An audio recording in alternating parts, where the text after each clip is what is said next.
The emergence of a popular artificial intelligence model from China has rocked Wall Street. On Monday, the AI assistant DeepSeek surpassed US rival ChatGPT in downloads from Apple's App Store. DeepSeek has unveiled its R1 chatbot that has apparently shown the ability to match US AI pace setters, but for a fraction of the investments made by American companies. US President Donald Trump said that the DeepSeek company should be a wake-up call for the American industries that we need to be laser-focused on competing to win. Trump said the shock could also be positive for Silicon Valley by forcing it to innovate more cheaply.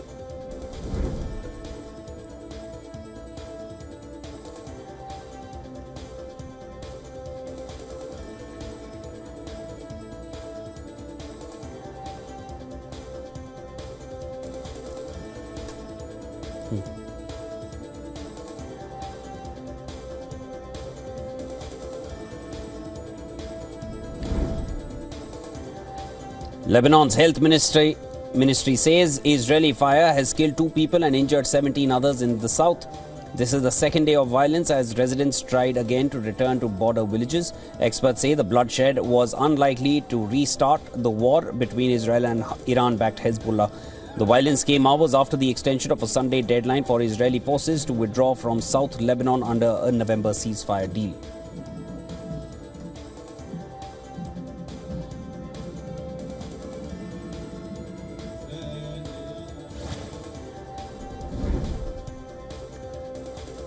Hezbollah chief Naim Qasim said that the group would not accept any justifications to extend the period given for Israeli troops' withdrawal from southern Lebanon. The Hezbollah leader also praised France for its position on the ceasefire deal, hailing the role of the French President Emmanuel Macron. Qasim said Macron had called on Israel to respect and implement the agreement. He also reiterated calls for the Israeli army to withdraw from the southern border.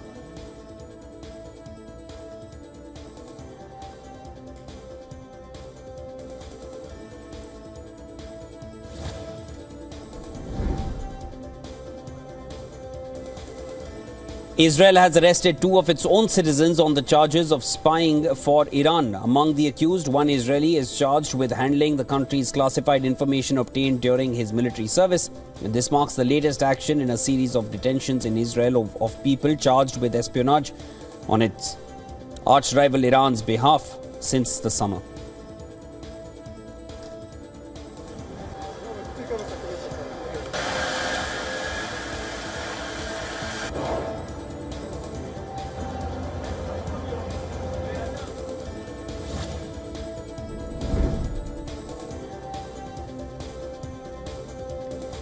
Palestinian militant group Islamic Jihad has released video footage of Israeli hostage Arbel Yehud, who is due to be released on Thursday. In the 1-minute video, Yehud appears distressed as she states her identity and says that the date is 25th of January, which means the video could have been filmed just over this weekend. Yehud reassures her family that she is okay and she hopes to return home soon like the other girls. In the video, further, she calls on Israeli Prime Minister Netanyahu to do everything in his power to secure the release of the remaining hostages in Gaza.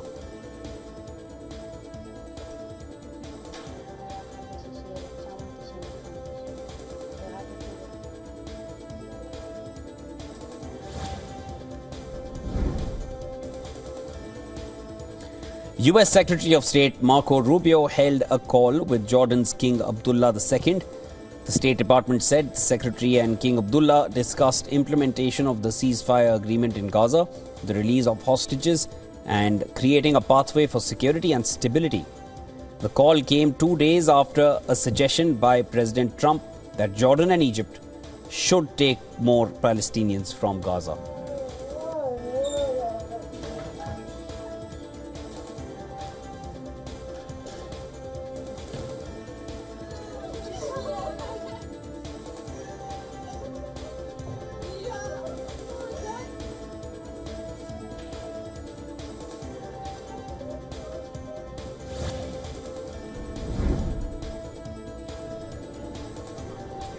US officials said that Prime Minister Netanyahu is hoping to meet with US President Trump in Washington as early as next week. The details of the meeting could be arranged when Trump's special West Asia envoy Steve Witkoff travels to Israel this week for talks. Witkoff will be visiting Israel on Wednesday to keep focusing on the ceasefire agreement. Meanwhile, Israeli military on Monday said that it eliminated over 15 terrorists and arrested 40 wanted people during a major raid in the occupied West Bank city of Jenin. 2 Hamas fighters were also killed by the IDF in the occupied West Bank city of Tulkarem.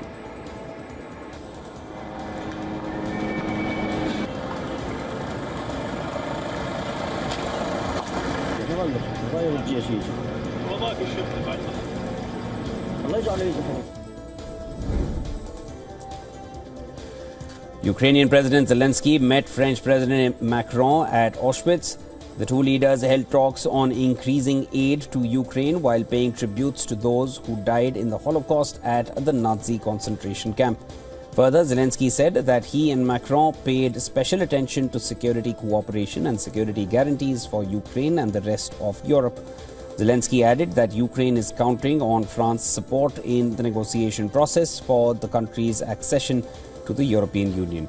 The Ukrainian president said that an EU membership will help Kiev avert any future aggression from Moscow.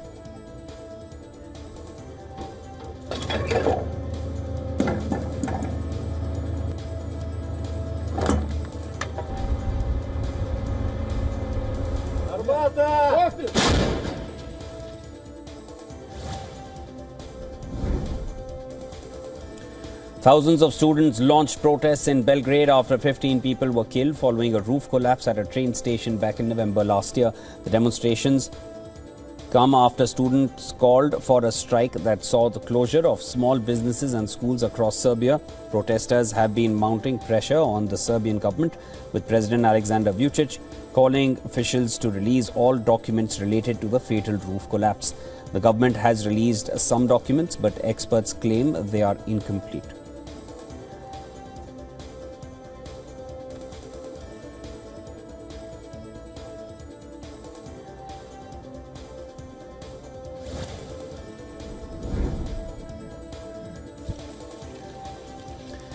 At least 17 killed and 370 have been injured after a violent conflict broke out between M23 rebels and the army in Congo's Goma.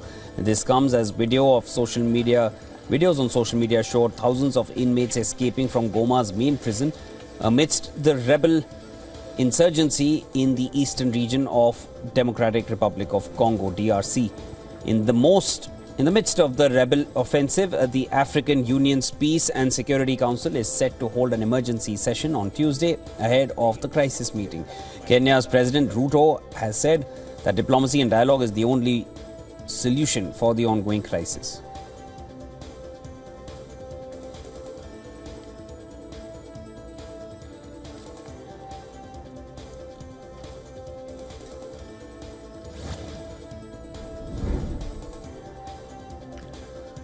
The top leadership of Japan's Fuji Television have resigned weeks after a celebrity presenter was accused of sexual assault. President Koichi Mina and Chairman Shuji Kano stepped down after network staff were accused of trying to cover up the scandal. A leading tabloid magazine reported last month that Masahiro Nakai, who's a J-pop megastar turned TV host,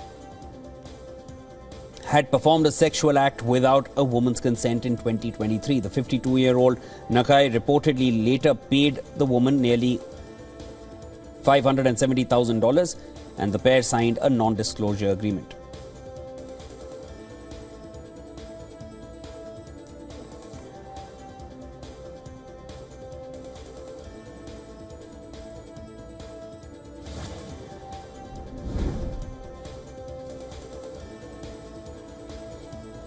President Trump's crackdown on immigration continues. In the latest, the country's Immigration and Customs Enforcement Agency, ICE, on Monday arrested more than 1,100 people. Mexico's President Claudia Sheinbaum said that the country received non-Mexico deportees from the US over the past week. Approximately 1,500 migrants, predominantly from Haiti and Venezuela, formed long lines outside the temporary facilities for the Mexican Refugee Office, or the COMAR. near Mexico City. Meanwhile, Colombia sent an aircraft to repatriate 110 migrants from the US. US agents, in coordination with US Customs and Border Protection, guided a group of undocumented migrants onto a C-17 Globemaster at Fort Bliss for a deportation flight in Texas.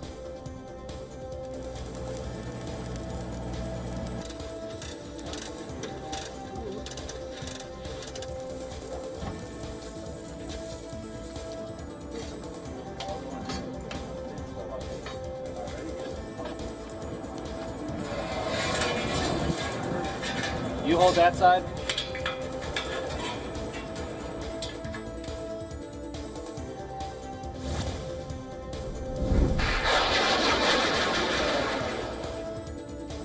Trump said that he has signed an executive order to start building an Iron Dome air defense system for the United States, like the one that Israel uses to intercept thousands of rockets. In addition to this, Trump signed orders eliminating diversity, equity and inclusion efforts from military. He also reinstated soldiers who were expelled for refusing to be vaccinated against COVID-19. In other developments, Scott Bessent wins Senate approval to become a U.S. Treasury Secretary, clearing the confirmation vote by 68 to 29.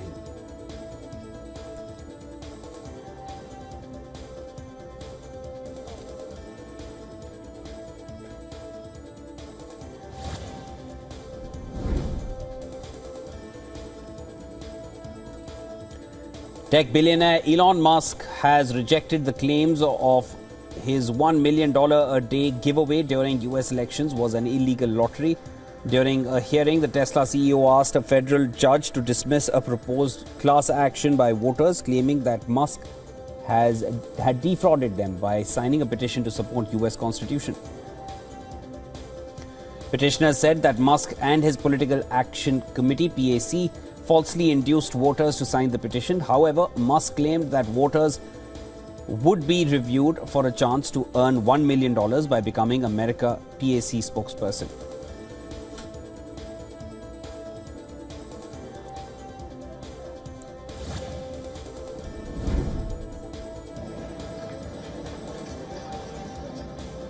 At least 2 people, including a 7-year-old, have been killed, while 12 others have been rescued following a collapse of a 4-story building in India's national capital, New Delhi. The building collapsed on Monday in New Delhi's Burari area. Authorities said that rescue operations are underway, fearing that several people could be trapped under the debris. The Delhi police has cordoned off the area to prevent any further accidents. Delhi Chief Minister Atishi expressed her condolences and has ordered the administration to speed up the relief and rescue operations.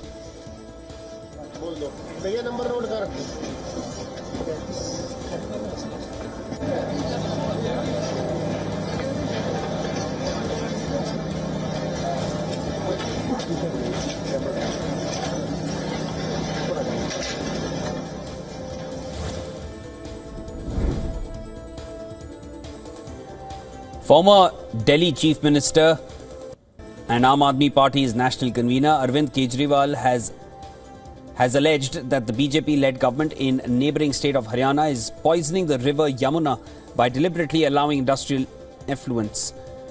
He claimed that the party's goal was to trigger chaos and blamed the Aam Aadmi Party for potential deaths due to waterborne diseases. Kejriwal's remarks come at crucial time, just days before the Delhi elections. Following this, Haryana Chief Minister Nayab Singh Saini accused Kejriwal of spreading lies and threatened to file a defamation suit.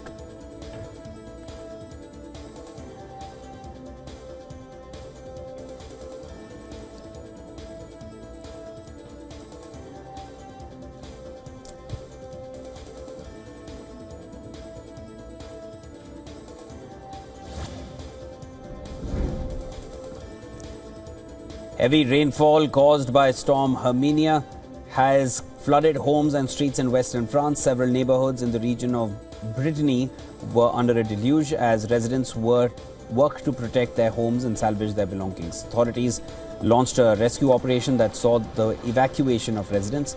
France's weather department issued a red alert in Brittany.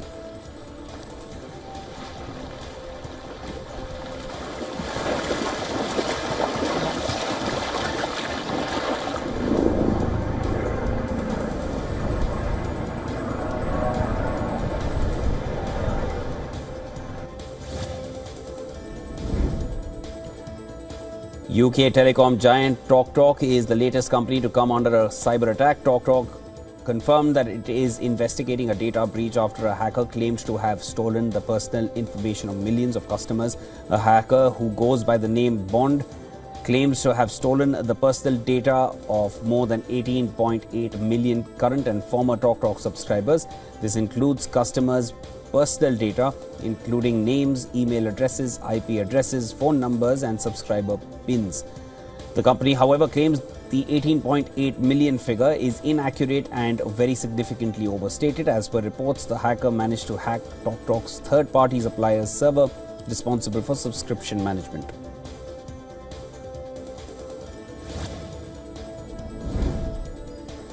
European Medicines Agency, or EMA, has quit X and is now active on Blue Sky instead, becoming the latest organization to quit Elon Musk's social media platform. The agency released an official statement saying EMA will no longer post updates and content on X. We believe the X platform no longer suits our communication needs. After careful consideration, the agency has decided to open an account on Blue Sky. Blue Sky, the emerging social media platform, has seen impressive growth in recent weeks. This surge follows a noticeable shift in user behavior, particularly after the US presidential election, with many X-users concerned about the platform's content moderation and its evolving policies.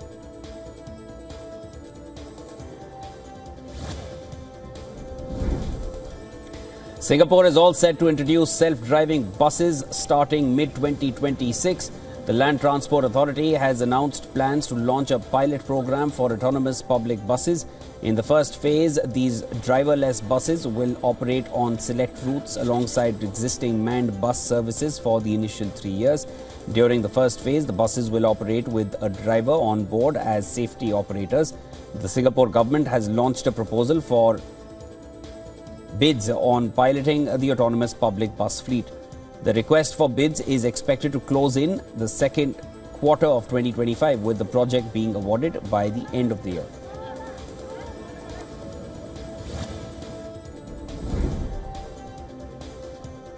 Digital assets are nursing losses amid an upheaval in global markets sparked by Chinese artificial intelligence startup DeepSeek. The sell-off raises questions about the crypto outlook after last year's boom.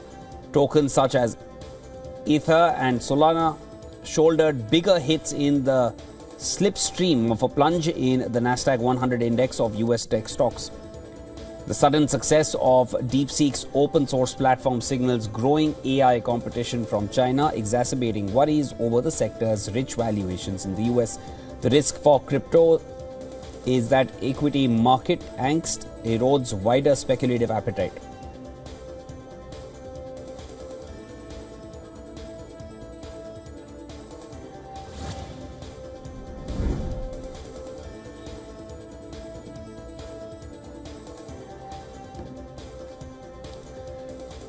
China's central bank injected a record amount of cash into the financial system via a new tool in January, and this delays more high-profile policy easing as it prioritizes stabilizing the yuan. The People's Bank of China conducted $234 billion of so-called outright reverse repurchase agreements using 3- and 6-month contracts to keep liquidity ample. That's the biggest operation since officials started the program in October, as part of an overhaul of their policy toolbox. The move followed comments from Donald Trump saying he would soon impose tariffs on foreign pharmaceuticals and semiconductors.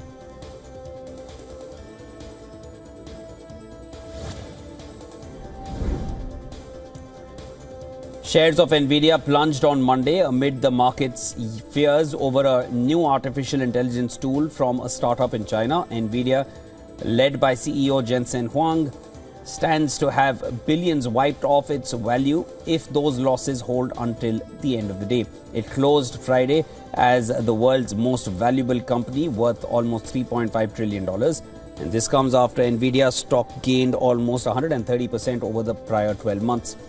Tech stocks were hammered after an unexpected launch by the Chinese artificial intelligence startup.